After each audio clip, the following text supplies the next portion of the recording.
सर्वांना नमस्कार.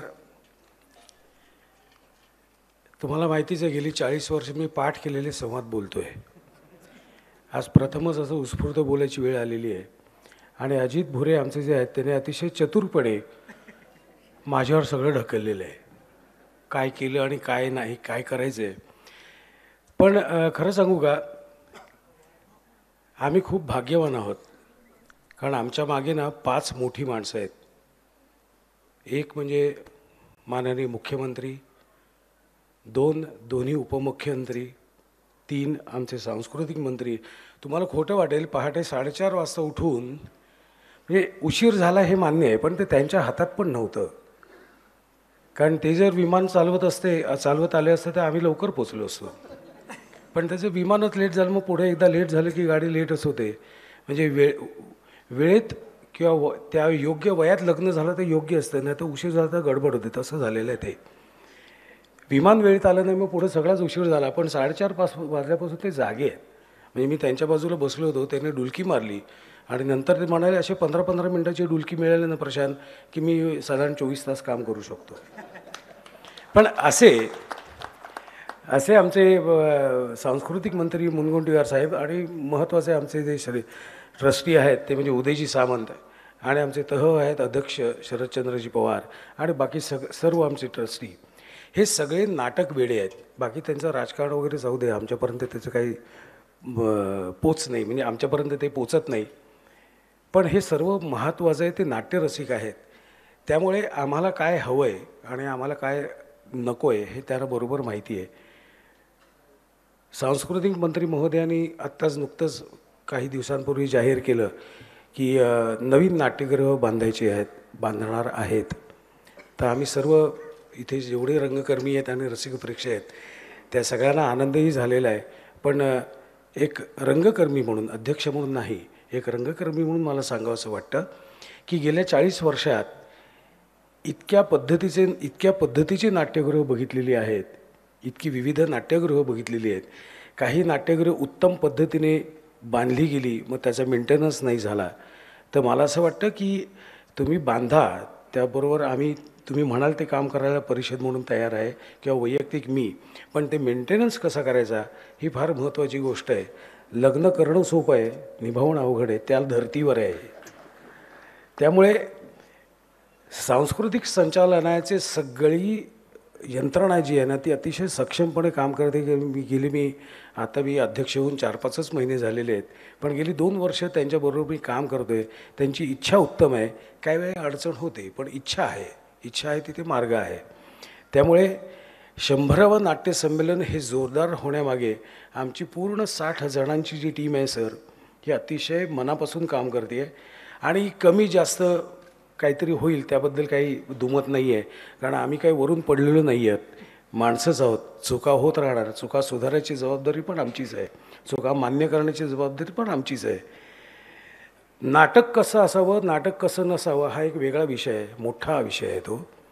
नाटकात काय असावं आणि काय नसावं हाही वेगळा विषय आहे. व्यावसायिक नाटक चांगलं का प्रायोगिक नाटक चांगलं हाही विषय वेगळा आहे. नाटक आवडतं का नाही आवडत हाच मुख्य विषय आहे. मग ते प्रायोगिक असू दे नाहीतर व्यावसायिक असू दे, नाटक आवडायला पाहिजे. म्हणजे आमचे मोहन शेठ जे होते, मोहन तोंडवळकर कलावैभवचे, त्यांच्याबरोबर मी 1992 पासून ते 2007पर्यंत काम केलं.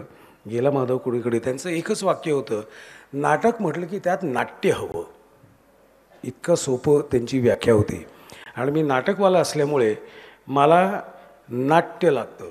प्रत्येक काम करताना ना त्यात नाट्य पाहिजे, काहीतरी घडामोड व्हायला पाहिजे, काहीतरी व्हायला पाहिजे.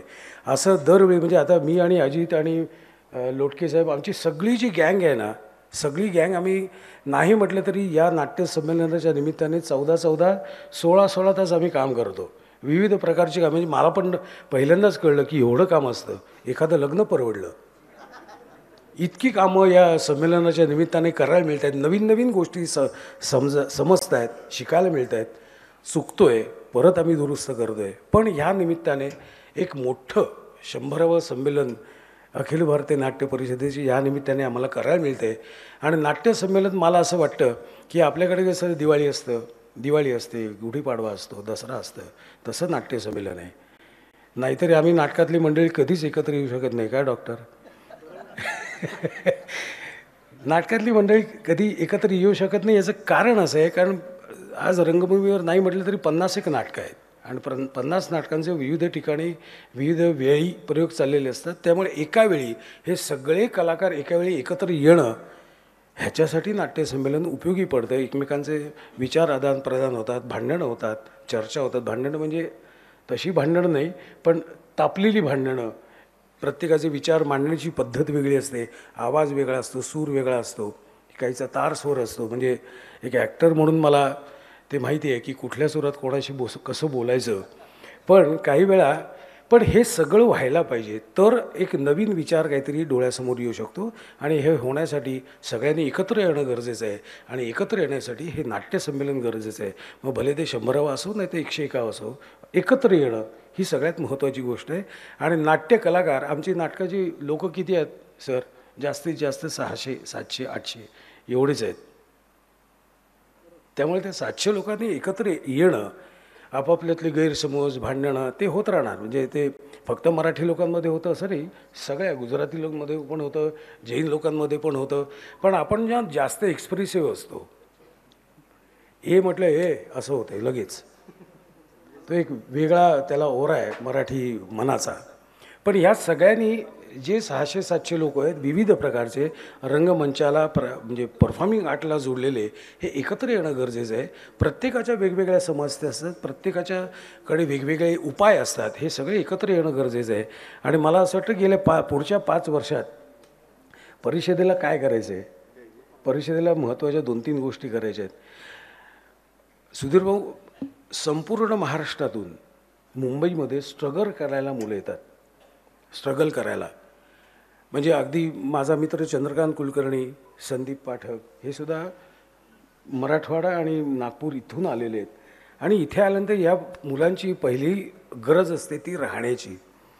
मुंबईत राहण्याची सोय नाही. पूर्वी रवींद्र नाट्य मंदिरला यशवंत दत्त म्हणजे बाबा 2 नंबरच्या खोलीत राहायचो आणि मी 3 नंबरच्या खोलीत राहायचो. आणि हे गेली 10 वर्ष तसं होतं.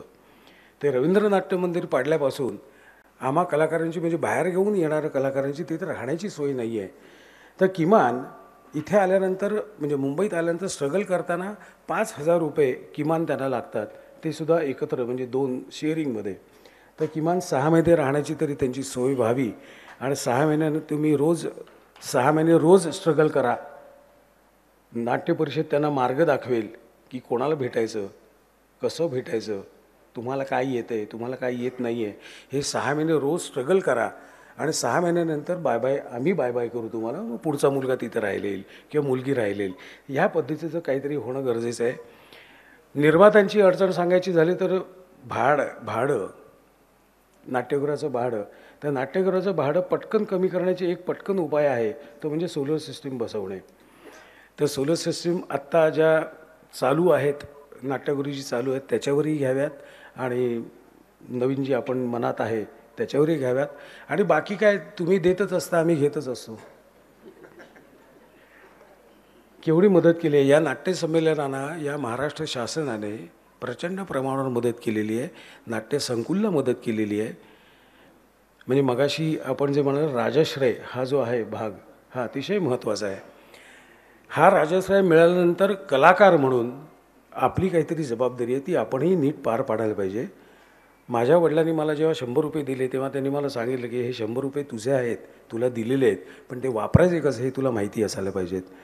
त्यामुळे त्यांनी आम्हाला पैसे दिले आणि आम्ही उडवले असं नाही होणार आणि होऊही देणार नाही मी अध्यक्ष म्हणून. त्यामुळे आपल्याला आलेले पैसे कसे वापरायचे हे अतिशय महत्त्वाचं आहे. अजून खूप काही गोष्टी आहेत पण आज ही वेळ नाही आहे. आज आपल्यासाठी आपण ज्याच्यासाठी जमलो आहे ते आपण करूया. परत एकदा माझ्या सर्व सहकारी इथे जे लांब लांबहून आलेले आहेत त्या सगळ्यांना मी खूप मनापासून धन्यवाद देतो. आपण एकत्र काम करूया, करत राहूया. आणि नवीन नाट्यगृह आपण जे प्रस्तावित जे आहे त्या नवीन नाट्यगृहाला सांगलीचे नाटककार खाडीलकर यांचं नाव देता आलं तर फारच उत्तम होईल. धन्यवाद. एबीपी माझा, उघडा डोळे बघा नीट.